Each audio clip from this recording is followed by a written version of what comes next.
C'était le 12 septembre 1990. À cette époque, bien avant les messageries instantanées et les appels Zoom, une petite fille cherchait des correspondants. Zoé était à bord d'un bateau reliant l'Angleterre à la Belgique, en vacances avec ses parents. Elle n'avait que 10 ans à l'époque, mais c'était une élève brillante. Elle a pris une feuille de papier et a commencé à assembler des mots. Elle s'est présentée, puis a crié qu'elle aimait le ballet et jouer de la flûte et du piano.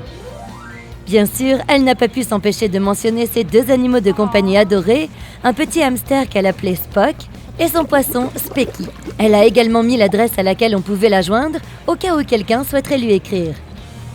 Mais hélas, elle était en pleine mer. À qui pouvait-elle envoyer ce message?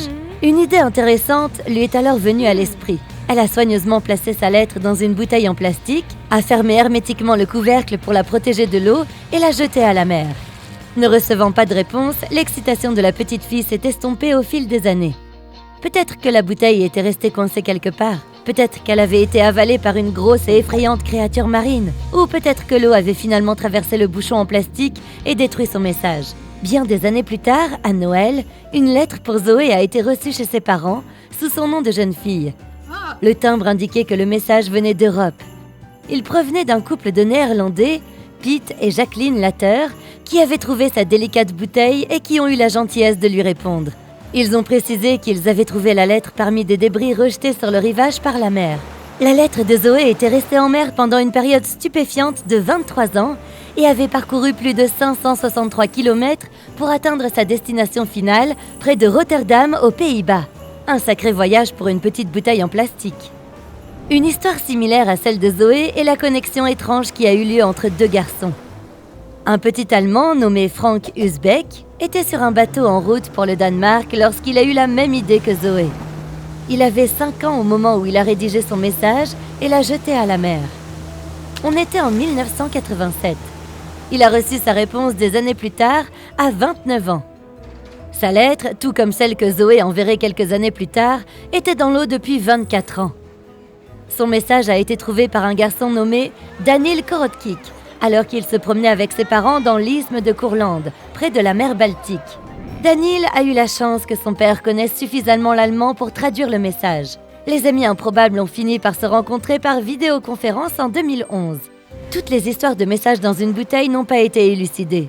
En 2013, un surfeur croate est tombé sur une bouteille endommagée alors qu'il se trouvait près de la mer Adriatique.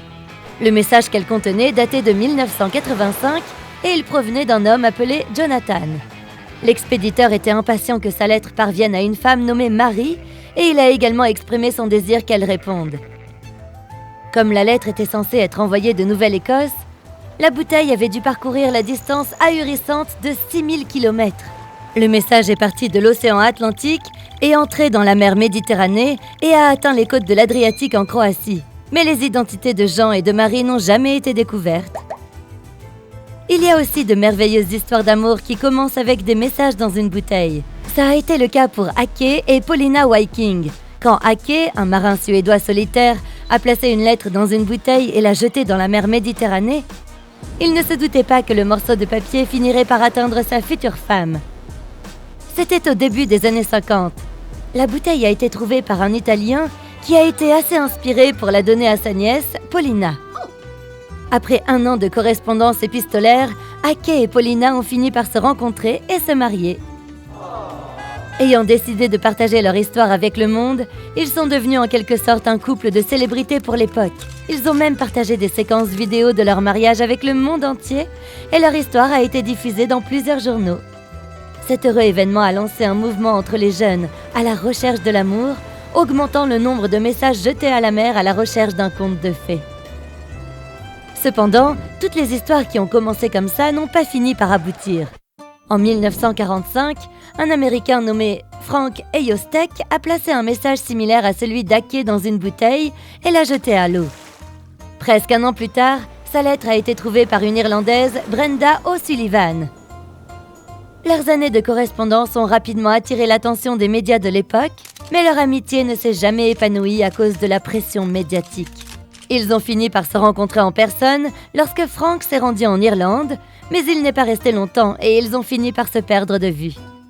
Après que le Titanic a connu sa fin tragique, De nombreuses bouteilles contenant des messages secrets ont commencé à faire surface. Presque toutes se sont avérées être des contrefaçons, à l'exception d'une. Des années après que le Titanic a coulé dans les eaux glacées de l'Antarctique, une bouteille a été trouvée sur les côtes irlandaises.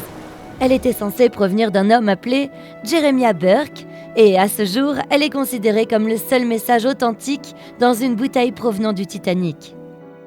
Le morceau de papier indiquait simplement le nom de l'expéditeur et le lieu. Le Titanic, accompagné du mot « Goodbye ».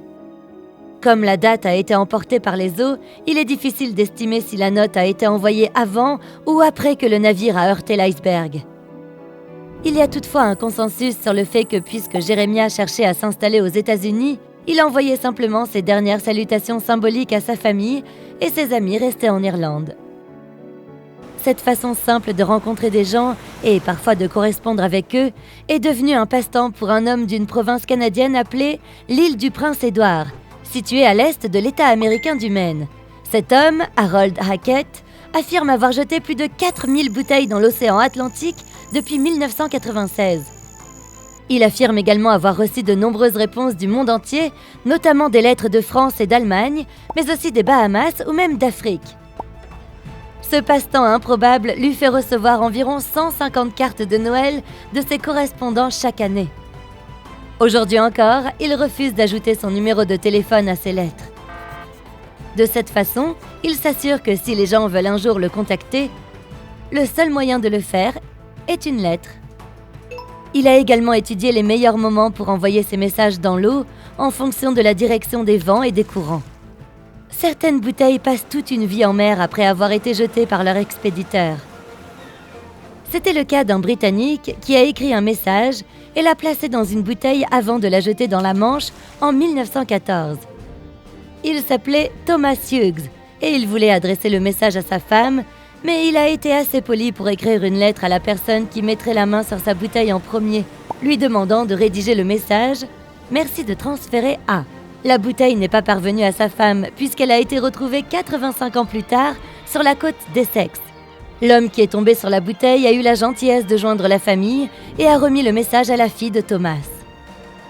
85 ans n'est même pas la période la plus longue pendant laquelle une petite bouteille a navigué sur les vagues.